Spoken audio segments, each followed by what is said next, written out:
नमस्कार दोस्तों, आशा करता हूँ आप सब बहुत अच्छे होंगे। स्ट्रेट ज़ीरो में आपका बहुत बहुत स्वागत है। दोस्तों, इस वीडियो में हम डिस्कस करेंगे mountain range of Madhya Pradesh यानी मध्य प्रदेश की पर्वत श्रृंखलाओं के बारे में, और समझेंगे कि इन पर्वत श्रृंखलाओं का मध्य प्रदेश की जो भौगोलिक दशा और दिशा है उस पर कितना पॉजिटिव इम्पैक्ट पड़ता है। और ख़ास करके दोस्तों, मध्य प्रदेश की जो मानसूनिक गतियां हैं वो भी इन्हीं पर्वत श्रृंखलाओं पर आधारित होती हैं, इन्हीं पर्वत श्रृंखलाओं पर डिपेंड होती हैं। तो दोस्तों, ये हमारा प्यारा मध्य प्रदेश, और आप मध्य प्रदेश में देख सकते हो मध्य भारत का पठार आपको मध्य प्रदेश के सर्वोच्च टॉप पे मिलेगा। ऑलमोस्ट दोस्तों बुंदेलखंड का पठार, और सबसे जब आप साउथ की तरफ मध्य प्रदेश में देखोगे तो नर्मदा सोन घाटी, गवाली गढ़ की घाटी या उसको हम श्रेणी भी कहते हैं, देन सतपुड़ा पर्वत श्रेणी और मेकाल पर्वत श्रेणी। ये सभी श्रेणियां जो हैं मध्य प्रदेश को एक एक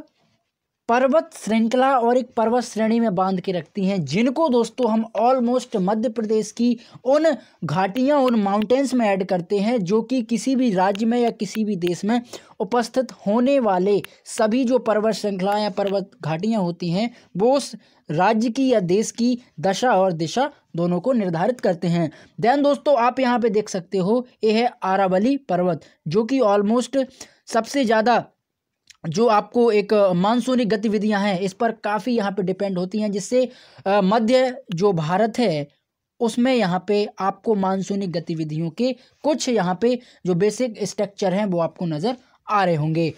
अब दोस्तों, हम समझ लेते हैं कि मध्य प्रदेश में पूरब से पश्चिम दिशाओं में ऑलमोस्ट 2 पर्वत श्रेणियाँ फैली हुई हैं। आप यहाँ ध्यान दीजिएगा, पूरब से लेकर के और पश्चिम दिशा में यहाँ पे ऑलमोस्ट 2 घाटियाँ फैली हुई हैं, जिनमें दोस्तों पहली घाटी है सतपुड़ा और दूसरी है विंध्याचल, जिनका ऑलमोस्ट जो टोटल विस्तार है वो मध्य नर्मदा की प्रसिद्ध भ्रंश घाटी पर स्थित है, जिसका ढाल भारत में पूर्व से पश्चिम की तरफ है। ऑलमोस्ट आप इसको ध्यान दीजिएगा, अगर हमारा प्यारा जो भारत का नक्शा चित्र बनाओगे तो पूरब से लेकर के और पश्चिम की तरफ आप इसको यहाँ पे देख पाओगे, जिनमें दोस्तों अगर हम मध्य प्रदेश के कुल जो टोटल रेंज की बात करें, रेंज सिस्टम की बात करें, वो यहाँ पे 5 भागों में डिवाइडेड है, जिसमें सतपुड़ा पर्वत, विंध्याचल पर्वत, कैमूर अंडेर श्रेणी जिसको कहते हैं, महादेव पर्वत एंड मेकाल अमरकंटक श्रेणी। अब दोस्तों, हम इनके बारे में एक एक करके देख लेते हैं कि किस तरीके से वर्क करते हैं और कहाँ कहाँ इनकी बेसिकली सिचुएशन या बेसिकली उनकी स्थिति है।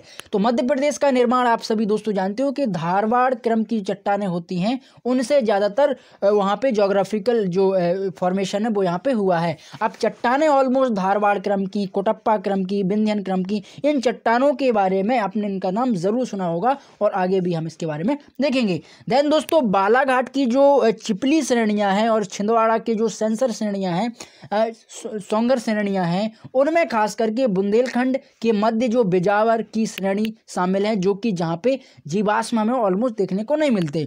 अब एक थोड़ा सा हम नज़र डाल लेते हैं कि पुराना सेल इसमें कितना प्रमुख है या पुराने जो क्रम की चट्टानें हैं वो कितने प्रमुख हैं। तो दोस्तों, जब आप पन्ना और ग्वालियर की श्रेणी में विजिट करोगे ऑलमोस्ट मध्य प्रदेश में, जो कि बिजावर श्रृंखला के नाम से जाना जाता है, तो आपको यहाँ पे पुराना सेल समूह यानी पुराने क्रम की चट्टानें देखने को मिलेंगी। विंध्यन सेल समूह जो है वो रीवा से चंबल तक, जिसका जो विस्तार है ऑलमोस्ट सोन घाटी, कैमूर और भंडेर रीवा की जो श्रेणियाँ मिलती हैं वहाँ पे विंध्यन सेल समूह आपको नजर आ जाएगा। देन दोस्तों, गोंडवाना सेल समूह जो है वो सतपुड़ा बघेलखंड में विस्तृत है काफ़ी ज़्यादा लेवल पे, और पेंच घाटी और मोहपानी, पंचमढ़ी, देवना एंड बगरा आदि जो कोयला का क्षेत्र है वो यहाँ पे गोंडवाना सेल समूह तक विस्तृत है, यानी गोंडवाना जो वाला रीजन है वहाँ पे आपको सभी चीज़ें देखने को मिल जाएंगी। देन दोस्तों, मध्य प्रदेश की अगर सबसे प्राचीन, यहाँ तक कि हिमालय से भी जो प्राचीन पर्वत श्रृंखला है वो है आपकी विंध्याचल पर्वत श्रृंखला, और विंध्याचल पर्वत श्रृंखला जो है वो मध्य प्रदेश की सबसे पुरानी पर्वत श्रृंखलाओं में से एक है। तो और जो हिमालय है दोस्तों, आप सभी जानते हो कि हिमालय तो अभी नया नया इसका निर्माण हुआ ही है, और ये सबसे जो न्यूनतम पर्वतों में से आपका हिमालय पर्वत भी यहाँ पे आता है।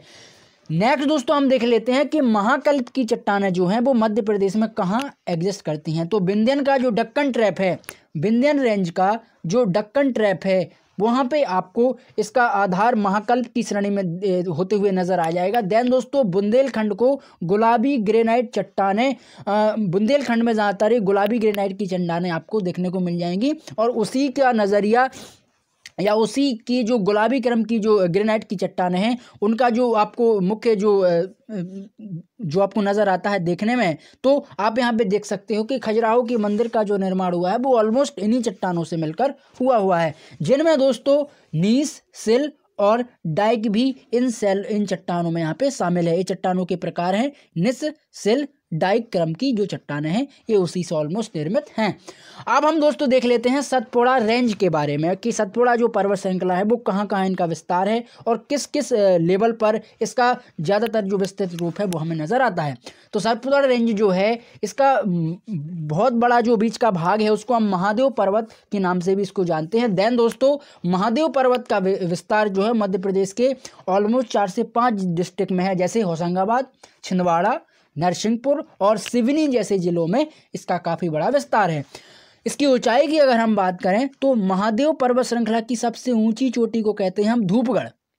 इसका आपने नाम दोस्तों जरूर सुना होगा, धूपगढ़ से संबंधित आपको हिंदी में एक चैप्टर भी नज़र आ जाएगा। देन दोस्तों इसकी जो टोटल ऊंचाई है वो 1350 मीटर, और प्रमुख पर्वतीय जो स्थल है वहाँ पे उसको कहते हैं हम पंचमढ़ी स्थल। एक टूरिज्म क्षेत्र है पंचमढ़ी, और तो यहाँ पर सबसे ज़्यादा घूमने फिरने के लिए जो पर्यटक हैं वो जाते हैं। देन धूपगढ़ के बाद मध्य प्रदेश की सबसे ऊंची जो सेकंड रेंज पर की जो श्रृंखला है उसको कहते हैं हम यहाँ पे अष्टांबा डोंगर। इसकी जो टोटल ऊंचाई है वो है 1325 मीटर, और यह पर्वत घने जंगलों के लिए काफ़ी ज़्यादा विख्यात है। महादेव जो पर्वत है यहाँ पे बहुत ज़्यादा डाइवर्सिटी है जानवरों की, पेड़ पौधों की, और इसलिए इसको घने जंगल के नाम से भी जाना जाता है या उसी नाम से प्रख्यात है। देन दोस्तों मैकाल पर्वत का पूर्वी भाग जिसको हम अर्धचंद्राकार के नाम से जानते हैं, अर्धचंद्राकार पठार या अर्धचंद्राकार पर्वत। दोस्तों सतपुड़ा पर्वत की जो लंबाई की अगर हम बात करें तो 1120 किलोमीटर, और यह पश्चिम में राजपीपला पहाड़ी से पूर्व में मैकाल पहाड़ी तथा नर्मदा घाटी के दक्षिण और पश्चिम से पूर्व में आपस में घिरा हुआ है। यानी नर्मदा घाटी के दक्षिण में पश्चिम से पूर्व तक ये विस्तृत है, और इसका जो राजपीपला पहाड़ी है और मैकाल पर्वत जो है ये पूरा उसमें घिरा हुआ है। सतपुड़ा रेंज में ये सभी यहाँ पे शामिल होते हैं। मैकाल पर्वत जो है वो मध्य प्रदेश के शहडोल, मंडला, डिंडौरी जिले तक फैला हुआ है, और सतपुड़ा पर्वत में ऑलमोस्ट पश्चिम भाग को जो राजपीपला जिसको हम जनरली कहते हैं उसके बीच के भाग को महादेव और पूर्वी वाले भाग को मैकाल एवं अमरकंटक पहाड़ी के नाम से जाना जाता है। यानी पूर्वी भाग को मैकाल अमरकंटक पहाड़ी के नाम से जानते हैं। सतपुड़ा पर्वत मध्य प्रदेश के पश्चिम भाग से प्रारंभ होकर के और पूर्व में जो आपका बुरहानपुर नाम का डिस्ट्रिक्ट है वहाँ पे इसके दर्रे फैले हुए हैं, और राजपीपला की पहाड़ियाँ, अखरानी की पहाड़ियाँ, बीजागढ़ की पहाड़ियाँ, बनवाड़ी की पहाड़ियाँ, इन सभी भागों से मिलकर के बना हुआ है। नेक्स्ट दोस्तों हम देख लेते हैं विंध्याचल व भांडेर कैमूर की पहाड़ियाँ। विंध्याचल और भांडेर कैमूर की जो पहाड़ियाँ हैं ये मध्य प्रदेश के विंध्याचल के उत्तर पूर्व में आपको स्थित नजर आ जाएंगी, जिनको हम भांडेर की पहाड़ियों के नाम से जानते हैं। देन विंध्याचल पर्वत को विश्व की सबसे प्राचीनतम पर्वत श्रृंखलाओं में एक गिना जाता है। इसके अवशिष्ट वहाँ पे पर्वतों के रूप में काफ़ी ज़्यादा यहाँ पे फैले हुए हैं, जिनको हम ऑलमोस्ट पर्वत कहते हैं। विंध्याचल के मध्य भाग में विदिशा और उदयगिरी की पहाड़ियाँ स्थित हैं, जिनमें भोपाल के पास भीमबेटका की पहाड़ियाँ और पहाड़ियाँ रायसेन जिले में आपको देखने को मिल जाएंगी। दैन दोस्तों अलीराजपुर में आपको मांडवाड़ा की पहाड़ियाँ और गुजरात के गिर के बंदर जो वन हैं, जो जंगल हैं, वो यहाँ पे इसको अलग करते हैं मारवाड़ की पहाड़ियों से।